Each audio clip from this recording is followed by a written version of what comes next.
ሰዎቹ የሰዎችን ስጋ ይመገባሉ። አኗኗራቸው የድንጋይ ዘመን ላይ ያለውን ይመስላል። ከረዣዥም እንጨት መሰላሎች ላይ መዝለል አስፈሪ ነገር ሳይሆን ለነሱ ተራ ጨዋታ ነው። ለማየት በሚከብድ መልኩ እጅግ ባህላዊ በሆነ መንገድ ሲነቀሱ ማየትም የተለመደ ነው። እነዚህ ሁሉም በአንድ አካባቢ ይገኛሉ። የዓለም ካርታ ላይ በቀላሉ የምንመለከታቸው ሀገራት አይደሉም። በውስጣቸው ግን ብዙ ባህልና ቋንቋ በዘመን ካልተበረዘ አኗኗር ጋር ይዘው ይገኛሉ። ተበታትነው የሚገኙና ስለነሱ ብዙም የማይታወቅ ቢሆንም በዚህ ዘመን ምድር ላይ ይገኛሉ ተብሎ ለመገመት እጅግ የሚከብዱ እጅግ ታምር የሆኑና አጃይብ የሚያሰኙም ናቸው። Cannibalism has been around for millenniums, but there's still one island where it is practiced to this day.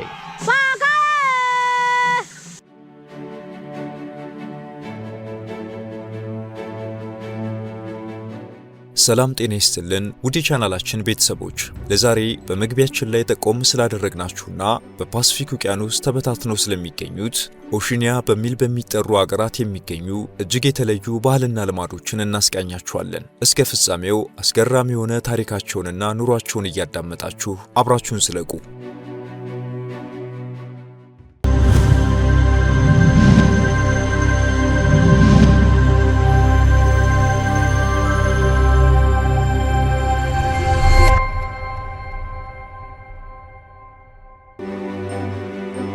ኦሺኒያ የሚለው ስያሜ ከአሜሪካ እስከ ኤዥያ በሚያካልለው ግዛት ፓሲፊክ ውቅያኖስ ላይ እዚህም እዛም የሚገኙ የየብስ ክፍሎችን የሚያጠቃልል ነው። በዚህ አካባቢ ከ110 ደሴቶች በላይ እንዳሉም ይነገራል።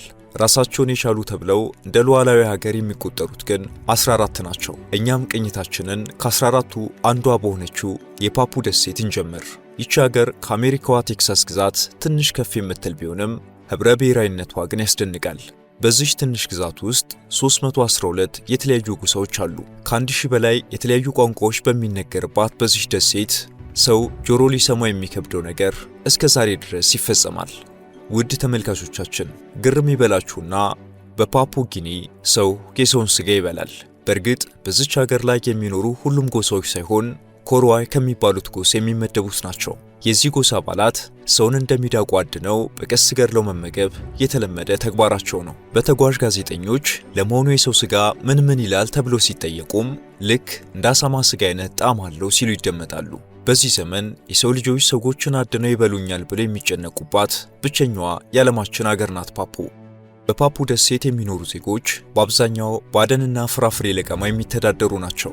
ስልክ፣ ኮምፒውተር፣ መኪናና ሌሎች የስልጣኔ ውጤቶችም ድርሽ አይሉም። ሰዎች ጫካ ውስጥ ገብተው ቢጠፋፉ ጮክ ብለው ይጠራራሉ እንጂ ሌላ አማራጭ የለም። በርቀት ለመታየት በሚያዳግተው ጫካ ውስጥ በድምጽም እየተጠራሩ ይገናኛሉ።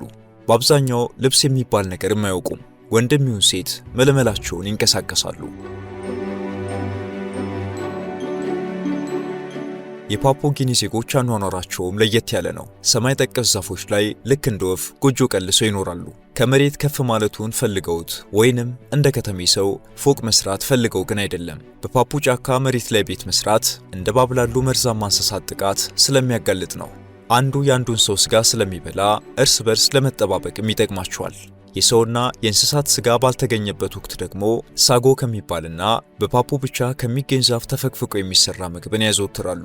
በውሃ ውስጥ የሚገኙትን ከአሳ እስከ ሽሪምፕ እያጠመዱም ይመገባሉ። ዘመናዊ ድልድዮች አይታወቁም። በትላልቅ ወንዞች ላይ እንጨቶችን እያጋደሙ ሰርከስ በሚመስል መልኩ ይሻገሯቸዋል። ብቻ በዚህ ሀገር በተለይ ገጠራማው ጫካ ሁሉም ከ100 ዓመታት በፊት የነበረውንና በታሪክ ተመዝግቦ የሚገኘውን አኗኗር ይመስላል። ሰው መብላታቸው አሳሳቢ ሆነ እንጂ ተፈጥሮና ባህላቸው ሊጎበኝ የሚገባው ነበር። የፓፑ ደሴት ምስራቃዊ ክፍል ደግሞ ፓፑዋ ኒው ጊኒ ተብላ ትጠራለች። ይህች ሀገርም በህብረ ብሔራዊነት የታደለች ነች። 10 ሚሊዮን ዜጎቿም 816 የተለያዩ ቋንቋዎችን ይናገራሉ። ደግሞ ሁለገብ ናቸው። አብዛኛው ሰው አነሰ ከተባለ 4 የተለያዩ ቋንቋዎችን ይናገራል። በዓለም ላይ ከሚነገሩት ቋንቋዎች 12 በመቶ ያህሉ በዚች ትንሽዬ ሀገር ይነገራሉ። ፓፑዋ ኒው ጊኒ በገጠራማነቷ ትታወቃለች።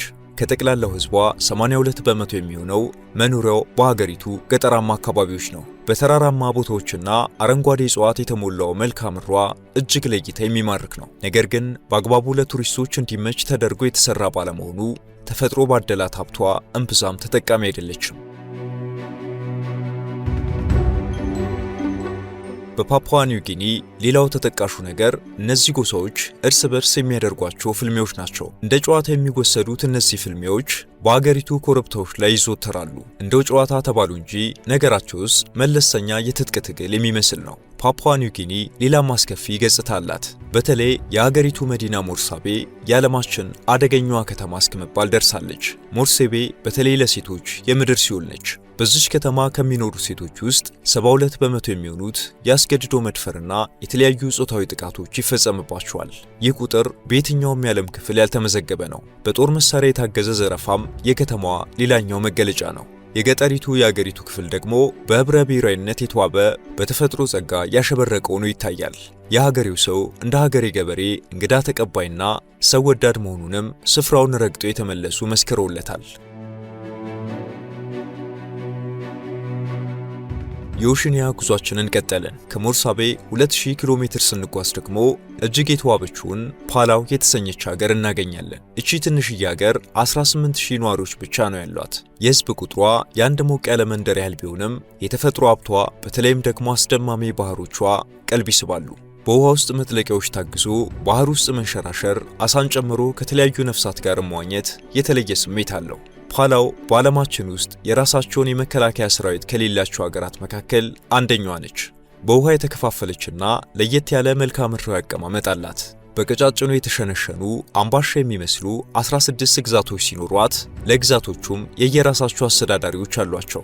ፓላው ከዛሬ 3000 ዓመት በፊት ከደቡብ ምስራቅ ኤዥያ በተሰደዱ መርከበኞች የተመሰረተች ሀገር እንደሆነችም ይነገርላታል። ሚልኪዩክስ ደግሞ እንደ ዋና ከተማነት ስታገለግል በ16ቱም ግዛቶች ውስጥ የሚኖሩ ዜጎችን የሚያስተዳድረው ፕሬዝዳንትም በዚች ከተማ ውስጥ በሚገኝ አስደናቂ ቤተመንግስት ውስጥ ይኖራል። ለጦርነት እጅግ ስትራቴጂካዊ ቦታ እንደመሆኗ ብዙ ፍልሚያዎች ተደርገውባታል። የመጀመሪያው ዓለም ጦርነት ወቅት ጥቅም ላይ የዋሉ የጦር መሳሪያዎች አሁንም ድረስ ይገኛሉ። ትንሹ ሀገር ለአካባቢ ጥበቃ የምትሰጠው ትኩረትም ምስጋና የሚያስቸራት ነው። በታዳሽ ኃይል መተማመንን ትመርጣለች። አስገራሚው ነገር በሶላር ኃይል ብቻ የሚሰራ የአውሮፕላን ማረፊያ አላት። ስለ ፓላው ይህንን ካወራን አሁን ደግሞ ወደ ሌላኛው አስደናቂ ሀገር እንሻገር።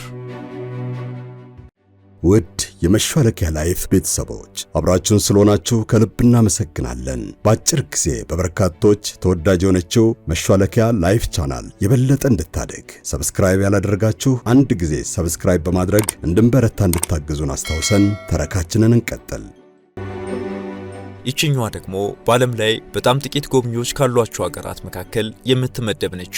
የአገሪቱ ስም ናይሩ ሲሆን በዓመት ከ200 የማይዘሉ ሰዎች ብቻ ይጎበኟታል። በናይሩ አንድ ሆስፒታል፣ 2 ሆቴሎች፣ አንድ ባንክ፣ አንድ የእሳት አደጋ መከላከያ ቢሮና አንድ ፖስታ ቤት ብቻ ነው ያላት። ሰዎች ፊልም ማየት የሚችሉት አንድም በስልካቸው አንድም በቲቪ እንጂ የሲኒማ ቤትም በዚች ሀገር አይገኝም። ሀገራቸውን አብዝተው የሚወዱ ባንዲራዋን ከልባቸው እስከ ቤታቸው ለጥፈው የሚኖሩ 10,000 ዜጎች ብቻም አሏት። የሚናገሩትም ቋንቋ ናይሩዋን ይሰኛል።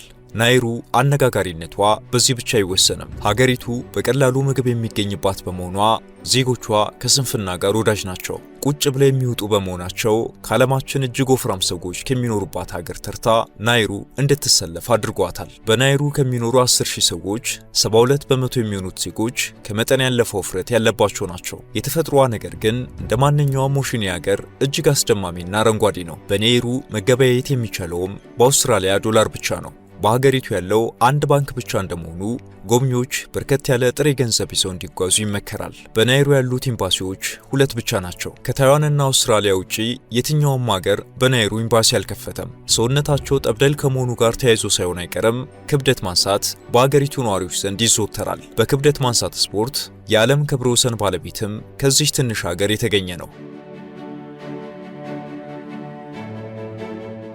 ከናይሩ ትንሽ ፈቀቅ ስንል ደግሞ ራሷን የአሜሪካ አካል አድርጋ የምትቆጥረውን የማርሻል ደሴትን እናገኛለን። በዚች የሚሸጡት ምርቶች ሁሉም ማለት በሚያስደፍር መልኩ ከአሜሪካ የገቡ ናቸው። ሁሉም የማርሻል ደሴት ነዋሪዎችም ጥርት ያለ እንግሊዝኛ ለዛውም በአሜሪካኑ ቅላጼ ይናገራሉ። ከስፖርት ቅርጫት ኳስን ሲያዘወትሩ ለመገበያ ደግሞ የአሜሪካን ዶላር ብቻ ይጠቀማሉ። የአሜሪካውን ተወዳጅ ቢራ በድ ላይት ይመርጣሉ። እንደ አሜሪካውያኑ ርቀትን በማይልና ጫማ፣ ሙቀትን ደግሞ በፋራናይት ይለካሉ። በግዛቲቱ አሜሪካ ግዙፍ የጦር መንደር አላት። ከማርሻል ደሴት ነዋሪዎች ውስጥ 2/3 የሚሆኑትም ወደ አሜሪካ ተሰደዋል። ይህ ሁሉ የሚሆነው ግን የማርሻል ደሴት የአሜሪካ አካል ሳትሆን ራሷን የቻለችና በተባበሩት መንግስታትም እውቅና የተሰጣት ሀገር ሆና ነው። ታዲያ አሜሪካና ማርሻል ደሴትን ምን እንዲያወዳጃቸው ቢሉ ሀገሪቱ ከዋሽንግተን ጋር ባላት ስምምነት በየዓመቱ $70 ሚሊዮን እርዳታ ይደረግላታልና ነው። ደሴቷ ደግሞ በምትኩ ስትራቴጂካዊ ቦታዎቿን የአሜሪካ ጦር ያለ ከልካይ እንዲጠቀምባቸው ትፈቅዳለች። የኦሽኒያ አብዛኞቹ ሀገራት ካቫ የተባለ ባህላዊ መጠጥም አላቸው። እሱን ስንጎነጭ ሰውነታችን ይነቃቃል፣ ኃይል ይሰጠናል ሲሉም ይናገሩለታል። ካቫ መጠጣት ማሪዋና እንደማጨስ ያለ ነው የሚሉም አሉ።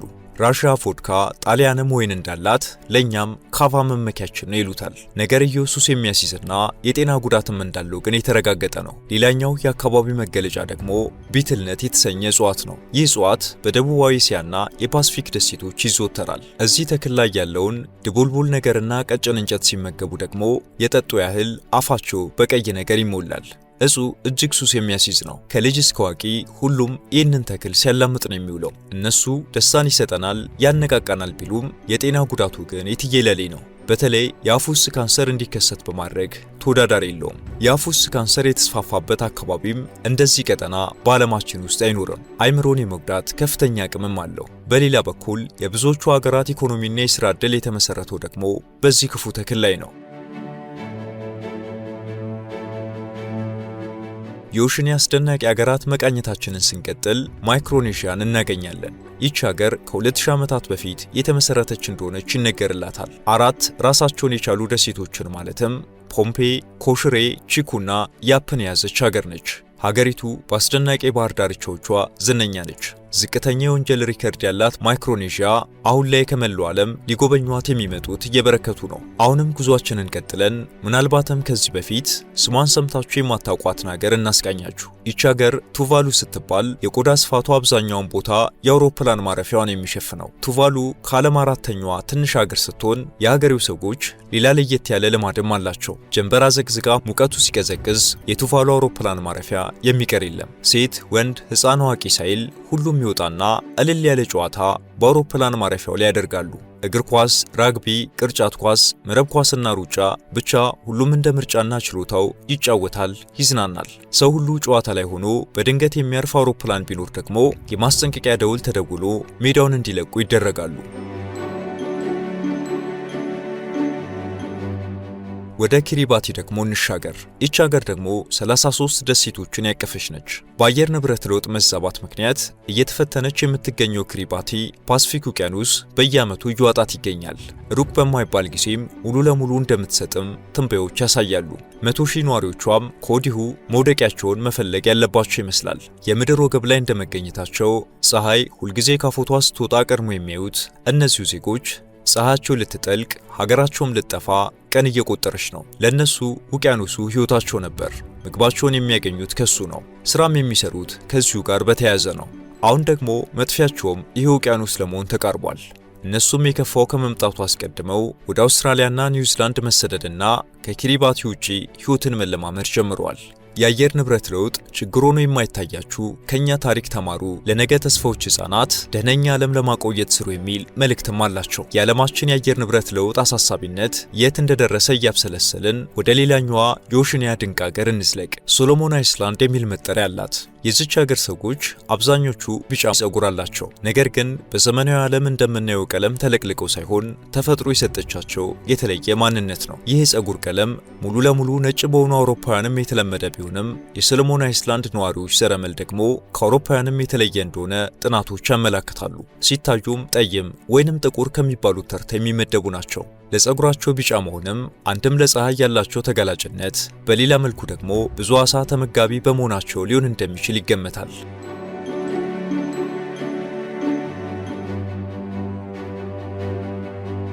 አሁን ደግሞ እስካሁን ካየናቸው የፓሲፊክ ደሴቶች በላይ ታዋቂ የሆነችውን ፊጂን በወፍ በረር እንቃኝ። ፊጂዎች በኮኮናት ዛፎች ተከበው ፓሲፊክ ውቅያኖስን አሻግረው እያዩ ጎልፍ በመጫወት ይዝናናሉ። በቀደመ ታሪካቸው ሰውን ሰው የሚበላበት ታሪክ አሳልፈዋል። በአሁኑ ሰዓት የቱሪስት ማዕከል የሆነችው ሀገሪቱ የክፉ ልማድ መወገዱንም ደጋግማ ስትናገር ይሰማል። 33 ደሴቶችን ያቀፈችው ፊጂ 99000 ነዋሪዎች አሏት። ክብ ሰርተው በፍቅር ከታላቅ ጀምረው በተዋረድ የሚጠጡበት 3000 ዘመን ያስቆጠረ የካቫ ስነ ስርዓት ሌላው የፊጂ መልክ ነው። በውቅያኖስ የተከበበች እንደመሆኗ የአካባቢን ደህንነት ለመጠበቅ ሲባል በፊጂ ፊስታል አይመረትም፣ ጥቅም ላይም አይውልም። በራግቢ ስፖርትም እጅግ ታዋቂ ነች። ወደ ሌላኛዋ ቶንጋ ደግሞ እናምራ።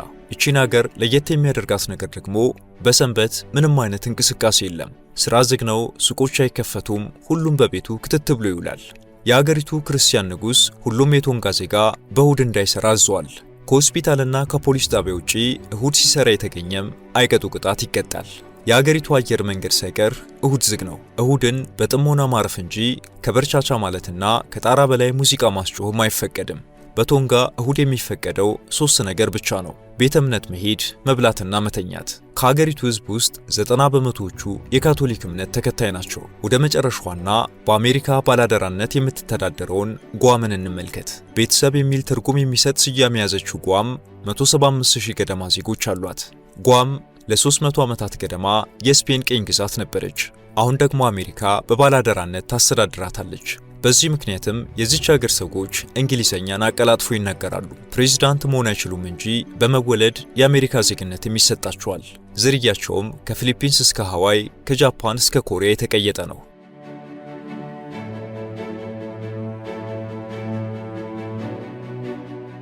ውድ ቻናላችን ቤተሰቦች በፓሲፊክ ውቅያኖስ ስለተከበቡና በኦሽን አህጉር ውስጥ ስለሚገኙት አስደናቂ ሀገራት ገርሞን ልንነግራችሁ ወደድነው የተከታተላችሁትን ይመስል ነበር። በቀጣይ ቢቀርብና ቢሰራ የምትሉት ጥቆማና አስተያየታችሁን በኮሜንት ማስፈራሪያው ላይ እንድታደርሱን እንዲሁም ለዚህ ቻናል አዲስ የሆናችሁ ደግሞ ሰብስክራይብ በማድረግ ቤተሰብ እንድትሆኑ ስንል እናስታውሳችሁ። ሰናይ ጊዜ